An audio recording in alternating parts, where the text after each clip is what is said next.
Audio Jungle.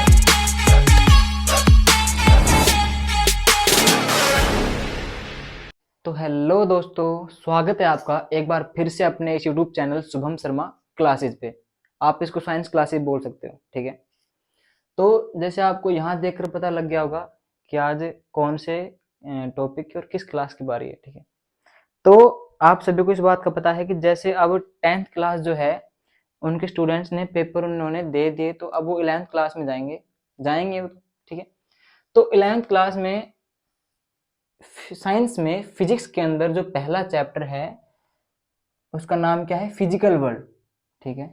तो हम उन स्टूडेंट के लिए 11th क्लास के स्टूडेंट के लिए न्यू बैच स्टार्ट कर रहे हैं जिसमें आपको फिजिक्स के फर्स्ट लेसन से लेकर लास्ट लेसन तक सारे लेसन को प्रिपेयर करवाया जाएगा, ठीक है।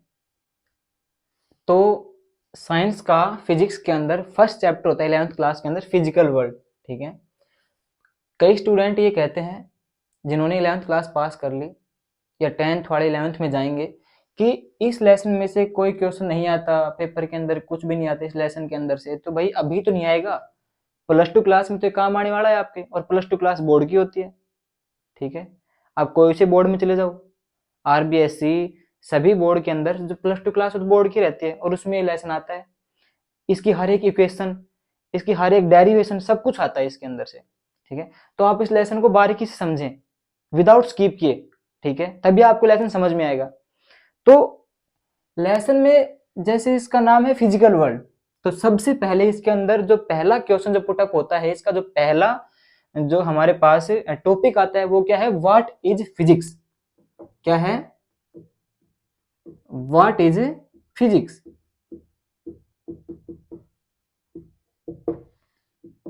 इसको हम कई उदाहरण लेकर और कई तरीकों से हम इसको एक्सप्लेन कर सकते हैं। तो इसके जो डेफिनेशन है वो देखिए आप एक बार इधर। It is large and principle of गोवंस in universe. यानी फिजिक्स क्या है, यह कह रहा है it is large and principles of गोवंस in universe. यानी कि जो हमारा यूनिवर्स है, पूरा ब्रह्मांड है, उसके अंदर जितने भी तथ्य हैं, पूरे ब्रह्मांड के अंदर जितने भी तथ्य हैं, उन सभी को जिन नियम से, जिन सिद्धांतों से समझाया जाए वही क्या होती है, फिजिक्स होती है, ठीक है। पूरे यूनिवर्स में आप कहीं भी चक्कर लगा के आ जाओ, जिन भी जो कोई भी तथ्य होता है, तथ्य यानी कि नेचुरल फिनोमिनोन, प्राकृतिक तथ्य होते हैं, उन सभी को जिन नियम से या जिस प्रिंसिपल से, सिद्धांतों समझाया जाए वही हमारी क्या है, फिजिक्स। अब हम इसकी एक और डेफिनेशन लेके समझते हैं जो आपको और भी अच्छी तरह समझ में हो जाएगा, ठीक है।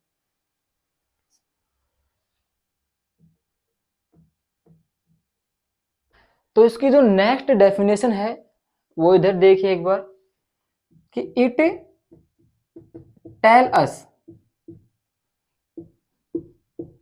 Why and how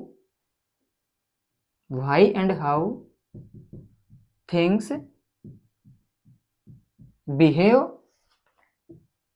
as they do, and also and tell us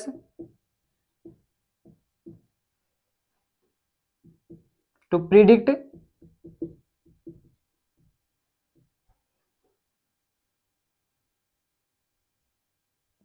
the future of things. इसको समझिए आप, ये बहुत ही इंपॉर्टेंट है इस लेसन का, कि यह हमें बताती है कि why and how thing behave as they do and tell us to predict the future of the things, ठीक है। कि कोई चीज है, ठीक है, कोई भी वस्तु है अपने पूरे यूनिवर्स के अंदर, तो इसमें यह हमको समझाता है कि पूरे यूनिवर्स के अंदर कोई चीज है, कोई भी चीज लगा लो आप, वह कार्य यानी कि उसका बिहेव है, वह कार्य कर रही है। अब क्यों कर रही है, कैसे कर रही है, ये तो लाइन समझा रही है हमें कि कोई चीज है वो कार्य क्यों कर रही है और कैसे कर रही है। तो अब बारी आती है क्यों कर रही है, तो बाय ग्रेविटेशन, वो कार्य क्यों कर रही है, बाय ग्रेविटेशन। एंड कैसे कर रही है, ग्रेविटेशन अंडर मोशन, ठीक है ना, ठीक है। कार्य क्यों कर रही है, मोशन अंडर ग्रेविटेशन, ठीक है। जैसे हमारे पास ये मार्कर है, ठीक है, हमने इसको यहां से गिराया, नीचे आ गया, दोबारा से गिराया, ये नीचे आ गया, ठीक है, हो गया। तो अभी जो मार्कर था हमने यहां से इसको नीचे गिराया, तो ये क्यों आ रहा है और कैसे आ रहा है, ये हमें फिजिक्स बता रही है, ठीक है। तो अब क्यों आ रहा है, बाय द ग्रेविटेशन, ठीक है, ग्रेविटेशन सभी जानते हो आप। अब कैसे आ रहा है, तो मोशन है अंडर ग्रेविटेशन, हमारी इक्वेशन लगेगी मोशन की, ठीक है, जी इज इक्वल टू। तो यहां पे क्यों आ रही है, मोशन अंडर ग्रेविटेशन, मोशन हो रहा है इसके अंदर अंडर किसके, ग्रेविटेशन के। और ठीक है, दोनों समझ में हो गए। अब अगली लाइन है, और हमें क्या बताती है, predict the future of things, किसी भी थिंग्स का जो फ्यूचर है उसको हमें प्रिडिक्ट करना है, ठीक है। अब जैसे फॉर एग्जांपल हम लगाते हैं कि जैसे आप कोई बिल्डिंग है, 200 मीटर की बिल्डिंग, आप उसके ऊपर चढ़ गए, ठीक है, वहां से आपने इस मार्कर को नीचे फेंका, तो आपसे कोई कहेगा इसका मोशन कैलकुलेट करके दिखाइए हमें, तो आप क्या 200 मीटर उसके ऊपर जाओगे, नहीं, वहां थोड़ी जाओगे, आप पागल थोड़ी, तो नहीं, समझदार हो। आप क्या करोगे कि आप किसकी वैल्यू पुटअप करोगे, आप इसमें जी की वैल्यू आपको पता होगी, ठीक है ना। तो आप इसमें क्या करोगे कि आप बिल्डिंग के ऊपर नहीं जाओगे, आप सीधा क्या करोगे, यहाँ पे आप मोशन अंडर ग्रेविटेशन, आप इसमें इक्वेशन जो है मोशन की उसको पुटअप करोगे, ठीक है। v equal to u plus half a t वगैरह हमारे जो इक्वेशन होते हैं, v equal to u plus a t, v equal to u plus a t होता है हमारा ग्रेविटेशन का, जो इसमें आप फॉर्मूला है उसको पुटअप करोगे और यहाँ पे आप उसका फ्यूचर है वो प्रिडिक्ट कर दोगे, ठीक है। एक और फॉर्मूला हम देखते हैं इसका, एक और एग्जाम्पल, ठीक है, कि जैसे हमारे पास कोई पानी की बूंद है, हम उसको सरफेस पे गिरा रहे हैं, ठीक है। अब वो क्यों गिर रही है, बाय ग्रेविटेशन। कैसे गिर रही है, मोशन अंडर ग्रेविटेशन, ठीक है। अब जब वो नीचे गिर रही है तो उसका मोशन, हमें उसका फ्यूचर प्रिडिक्ट करना है, तो उसका मोशन किस हिसाब से होगा, सरफेस टेंशन। क्या होता है, सरफेस टेंशन। टेंशन आपको नहीं लेनी है, किसको लेनी है, सरफेस को, ठीक है। तो सरफेस टेंशन के हिसाब से वो अपना जो सरफेस एरिया है, क्योंकि बूंद को हम नीचे गिराएंगे तो यानी चौकोर बन जाएगी, है ना, त्रिभुज बन जाएगी, क्या रहेगी वो, अपना जो सरफेस है उसको नीचे फैलाएगी वो, ठीक है। तो फैलाएगी तो क्या होगा, वहां पे उसका सरफेस टेंशन कैलकुलेट होगा, इक्वेशन लगाएंगे और उसको हम उसको एक्सप्लेन कर देंगे। अब आप इन एग्जाम्पल्स नहीं समझ रहे, आपको मैं अपना एग्जाम्पल देता हूं, फ्री फायर वाला, ठीक है। फ्री फायर आप खेल रहे हो, आगे से कोई एनिमीज आ गया, आपने बंदूक उठाई उसको मार दिया, आपने नहीं मरा, दोबारा बंदूक उठाया आपने उसके निशाना लगाया, वो नहीं मर रहा, तो अब लास्ट में आपने दोबारा कोई दूसरे टाइप्स की बंदूक उठाई और आपने उसको शूट किया और वो मर गया वहीं के वहीं पे, ठीक है। आपने दोबारा गेम स्टार्ट किया, अब आपको पता है कि वो एनिमी जो है कौन सी बंदूक से मरेगा, क्योंकि आपने क्या कर लिया, आपने उसका जो फ्यूचर है उसको प्रिडिक्ट कर लिया, आपने उसका फ्यूचर है वो क्या कर लिया, प्रिडिक्ट कर दिया।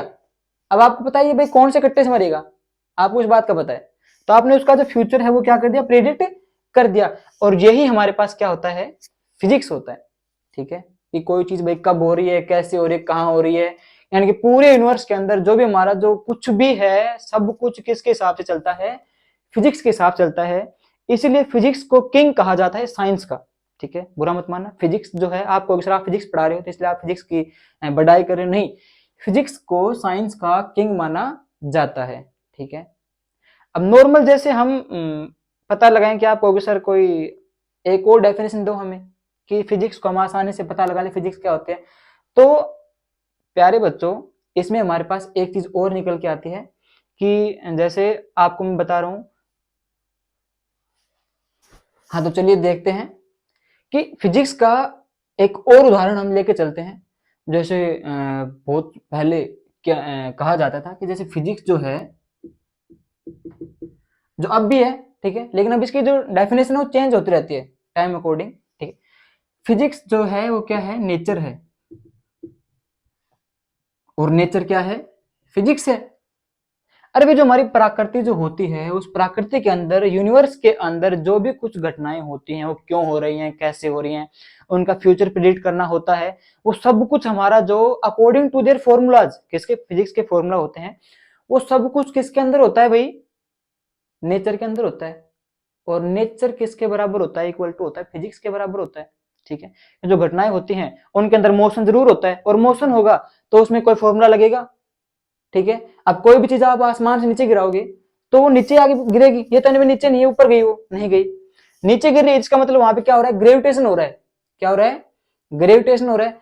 और ग्रेविटेशन होगा तो वहां पे क्या है, फिजिक्स हमारी लग रही है। यानी कि physics tell us the it deals with the nature and natural phenomena. Physics is a branch of science.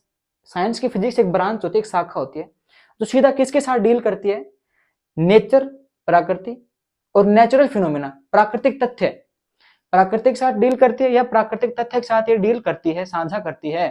हर एक कार्य अपने हिसाब से उसका करवाती है, किसका, नेचर का। इसलिए इसको क्या बोला जाता है, द किंग ऑफ साइंस। ठीक है, हो गया। अब जैसे आप कहोगे सर आप अलग टाइप का एग्जाम्पल दे रहे हो, जैसे पबजी वाला मैंने आपको दिया, फ्री फायर का, तो भाई फिजिक्स को फिलोसफी कहा जाता है। देखिए इधर, फिजिक्स को फिलोसफी भी कहा जाता है, फिलोसफी। ठीक है, आपने सुना होगा कि पुराने जो साइंटिस्ट थे जिन्होंने फिजिक्स को बना दिया, एग्जाम्पल हमें दे दिए, डेरिवेशन हमें दे दिए, फॉर्मूले हमें दे के चले गए, जैसे न्यूटन था, गैलीलियो है, वो सारे फिलोसफर थे। और फिलोसफर क्या है कि जो कोई भी ट्रिक से किसी भी चीज को ड्राइव कर दे, फॉर्मूला बना दे, एग्जाम्पल बना दे, वो फिलोसफर होते हैं। तो वो पुराने समय के जो हमारे वैज्ञानिक थे वो सारे फिलोसफर थे। ठीक है, इसका मतलब वो फिजिसिस्ट थे सारे। ठीक है, अब कई ऐसे भी थे जो फिजिसिस्ट भी थे, और मैथमेटिक्स के ऊपर भी उन्होंने कार्य किया था। ठीक है, तो ये होता है फिलोसफी। तो फिजिक्स के, एक तो फिजिक्स क्या है, नेचर है, एक क्या है, फिलोसफी है ये। ठीक है, अब हमारा जो आगे एक नाम निकल के आता है इसमें, कि द रिलेशन बिटवीन, देखिए इधर, what is the relation between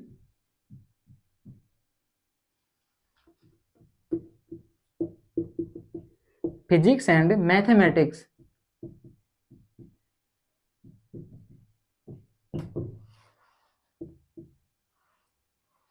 तो इसमें ये कह रहा है कि रिलेशनशिप क्या होता है भाई, किसका, फिजिक्स का और मैथ का। ठीक है, आपने अभी तक ये पढ़ लिया होगा कि जो मैथमेटिक्स होता है वो उसके अंदर जो सवाल आते हैं वो फिजिक्स के जो न्यूमेरिकल्स होते हैं उनके सेम टू सेम होते हैं। ठीक है, तो आप क्या लिखोगे इसमें, mathematics is incomplete without physics. जो मैथमेटिक्स होता है वो इनकम्प्लीट है, पूरा है ही नहीं हो, किसके बिना, फिजिक्स के बिना। ठीक है, इसीलिए जैसे आपको मैं एक नॉर्मल से एग्जांपल दे रहा हूं कि फिजिक्स को तो बोला जाता है किंग, और हमारा जो मैथमेटिक्स होता है वो क्या होता है, क्वीन होती है। ठीक है, मैथमेटिक्स जो है वो हम लिख रखा है is incomplete without physics. Without physics, physics के बिना मैथमेटिक्स कुछ नहीं है। ठीक है, फिजिक्स अकेला सब कुछ है, लेकिन जो मैथमेटिक्स है वो फिजिक्स के बिना कुछ भी नहीं है। ठीक है, आया समझ में। तो अगर आपको यहां तक मैंने जितना आपको समझाया है, आपको कहीं पे भी अगर प्रॉब्लम हुई है तो आप कमेंट में हमें वो अपनी प्रॉब्लम को मेंशन कर दें, ताकि हम भी देखें कि हमने कहाँ पे गलती की है, और आपकी प्रॉब्लम को हम सॉर्ट आउट करेंगे बोर्ड के ऊपर। ठीक है, अगली क्लास के अंदर। अब आपको यहां तक जो समझ में आया है तो प्लीज हमें लाइक भी करें। ठीक है, ताकि हम भी मोटिवेट हों कि भाई हमने बच्चों को समझाया है, बच्चों को समझ में आया है। ठीक है, तो आपको ये वीडियो अगर अच्छा लगा है, 11th क्लास का चैप्टर है, इसके अभी और भी आपको प्लेलिस्ट मिल जाएंगी पूरी, आप प्लेलिस्ट में इसको जाके देख सकते हैं। अभी तो हमने पूरे वीडियो में तो भाई ये पूरा चैप्टर आ नहीं सकता, तो हम इसकी प्लेलिस्ट बनाएंगे आपके लिए। ठीक है, तो आपको ये चैप्टर अगर अच्छा लगा है, समझ में आया है, तो जाते जाते please subscribe and like our channel. Thank you.